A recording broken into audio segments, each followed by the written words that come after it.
Welcome in. What a performance. BYU takes care of business on their home floor. We're joined now by AJ Dybantsa, who's coming off a career-high performance. AJ, it's Tim Doyle here in Atlanta alongside Seth Davis, Dennis Scott, Dallin Cuff. 35 points, 17 of 20 from the free throw line. But the dunk, have you seen the highlights yet? The dunk was insane. Walk me through it. No, I haven't seen it yet, but, Coach been on my head that I don't offensive rebound enough, so I seen the opportunity to go, and I just took it. Hey, AJ, talk about how you guys recently have gotten off to slow starts. Then something happens at halftime, coach says something or you say something, you guys hit that switch to kind of take over. Take us through that. Yeah, it's just Coach Kevin Young. He's just telling us that the mentality got to change. We can't let teams just punk us, especially on our home court, so we just got to come up with more energy, and that's what we're doing. AJ, this is Dallin Cuff. You're obviously having an outstanding year, and you're part of a really good team. You didn't have Keba Keita, though, tonight. He's really critical to you for your team. How would you describe what he brings to you guys? He brings a physical presence. He blocks a lot of shots, gets a lot of rebounds, highlight plays, as you can see, from the garden, catches a lot of lobs. It was a big miss for us, but, guys got to step up, and they did tonight. AJ, Seth Davis, I know you went for 35, but the guy to your right, Richie Saunders, had the more impressive feat tonight, which is conducting a pregame interview while stretching. So you should ask for his tips on how to do it. Ask him what he got his wife for Christmas, by the way. Will you ask him for me? What you got your wife for Christmas? Say what? What you get your wife for Christmas? I can't tell. Oh, she gonna see the interview. She gonna see the interview. See, I thought he wouldn't tell us. I thought he might tell you. Look, you guys are one possession away from being undefeated. You lost to UConn by 2 points. You've played a good schedule. There are some other teams who have maybe played a stronger schedule. What does this team need to do to be ready for Big 12 play, especially when it comes to playing on the road? Yeah, definitely just come with our second half mentality that we've been having. I think we're bringing it to the first in these last couple games. If we can do that in Big 12, I think we'll be straight.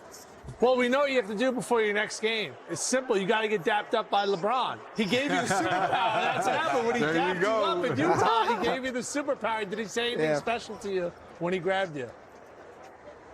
No, he's just saying that he's been watching from a distance. Obviously, I worked out with him like 2 years ago. So I've been in contact with him a little bit. But, it's greatness, so I'm just happy to be here. Well, congratulations on a career-high performance, and congrats on a team win. Thank you. Oh, there it is. Amazing performance. He's not your first or second pick. I agree. I actually think he's number one by far, guys. I'm leaning to it. Yeah, I would lean his way. I'm leaning. Yeah, I mean, we have not seen the best of Darren Peterson yet. I think that that freshman class is that talented. I think he'll be one or two for sure. But by far one is a tough sell, I think. Yeah, I mean, he had this wow moment. If you have not seen it, you'll see it over and over again. Dennis, you like the reporter's reaction. Yes, he did do that, young lady. He did do that. Traumatized. No. She's traumatized for life.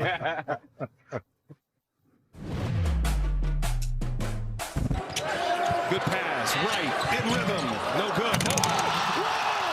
What was that?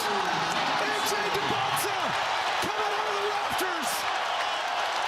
Yikes! Hello and welcome in. When Grant Hill gets a reaction, Right. Something's Grant Hill's seen a lot of basketball. He's dunked a few.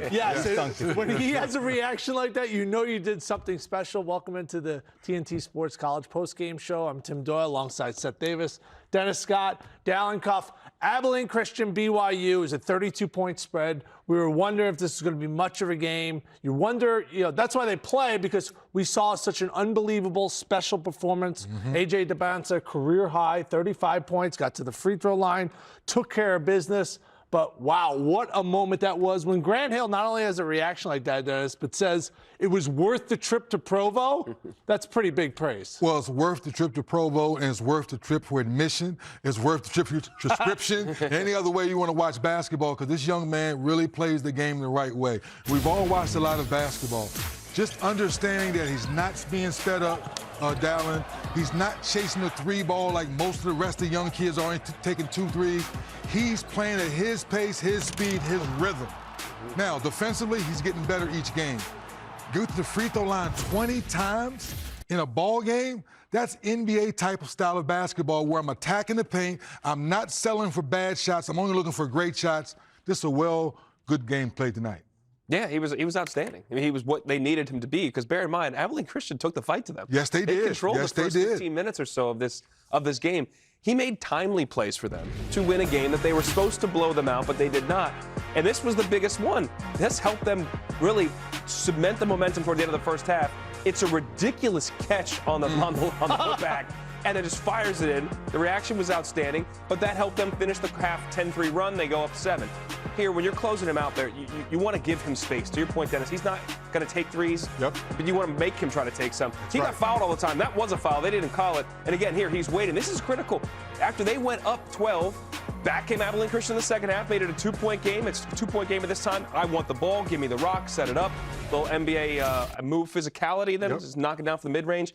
He has never sped up, to your point. He's always in control. He gets to his spot, and he is comfortable. And he made the timely plays and showed a lot of leadership in a game where they needed it and were tested more than we would have thought by the Wildcats. Well, that's kind of what I was thinking is the fact that they needed him to score 35. And so, you don't want to overreact to something like this. I think a lot of people who may be watching, a football game or something tonight, didn't quite watch the whole game, or they were not locked in like we were, see the final score, say, oh, BYU coasted. They didn't. Yeah. They didn't. And they were not really amped up and ready to play. They missed Keita's physicality, but mostly his energy. He's the guy who's going to grab other players and say, hey, come on, let's go, and give them that emotional boost. I do love the way, to Dennis's point, Dybantsa's attacking the rim and getting to the foul line, because we have seen too many really good teams get upset in the NCAA tournament because they have a bad shooting night. What's your plan B? What's your plan C? What's your plan D? And if you have a guy like that who can continually get to the foul line,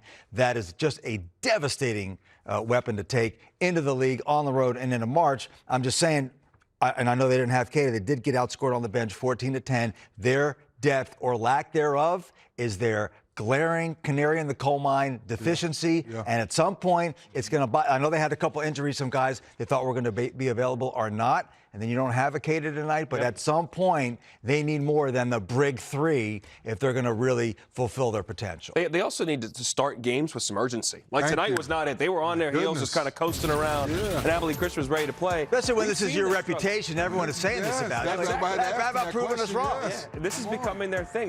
They were down 21 against Clemson, and AJ had another unbelievable second half to bring them back, 22 points. 5 assists in that second stanza. Down big to UConn. Keita goes out in that game. They battle their way back, lose by a couple points.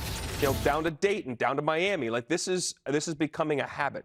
They need to go out with the focus of playing for 40 minutes because their league play starts after one more tune-up. Here we go. They are starting Big 12 play. Got to be ready to go for 40. Yeah, I mean, I'll give you one more, too. They were down 3 at the half to Delaware. Yeah. Come on. So those are all, I mean, now all of a sudden the Blue Hens catching strays here, by the way. Hey. It's okay. They won tonight. They were a huge favorite, but they ended up winning, and they won comfortably in the second half.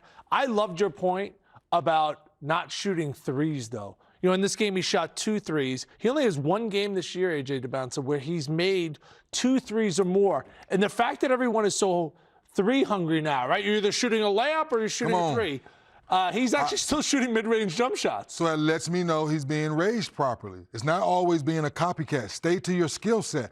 Now, him shooting more threes takes away his superpower, which is getting people in foul trouble.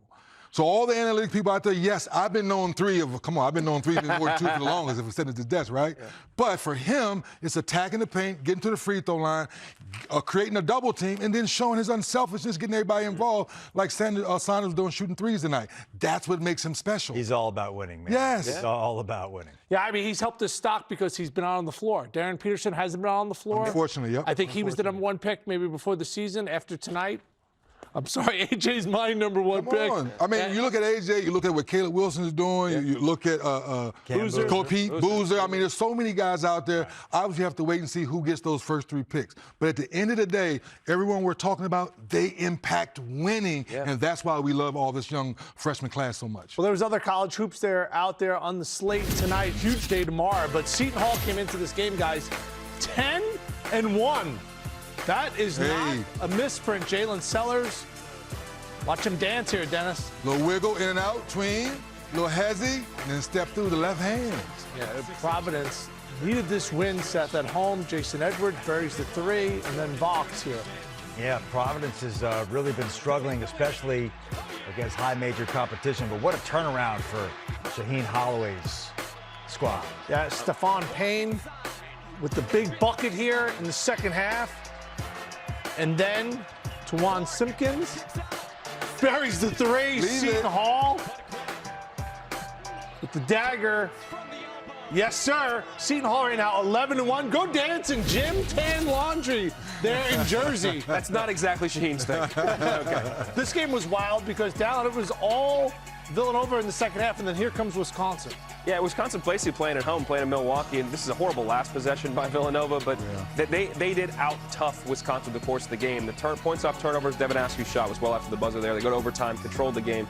Points off turnovers, offensive rebounds, they manufactured buckets on the road when they did not shoot it well. Wisconsin did not.